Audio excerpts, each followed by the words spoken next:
জন্মদিনের পর জন্মদিন ফুরোয় না, রোজই তার জন্মদিন।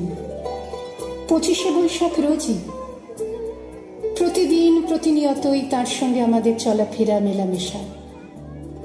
আমাদের হাতের লেখা রবি ঠাকুরের, কথা বলার ভাষা রবি ঠাকুরের, আমাদের প্রেমের চিঠিতে রবি ঠাকুর, পরীক্ষার খাতায় রবি ঠাকুর, আমাদের গভীর আনন্দ অথবা গোপন ব্যথার গান রবি ঠাকুরের।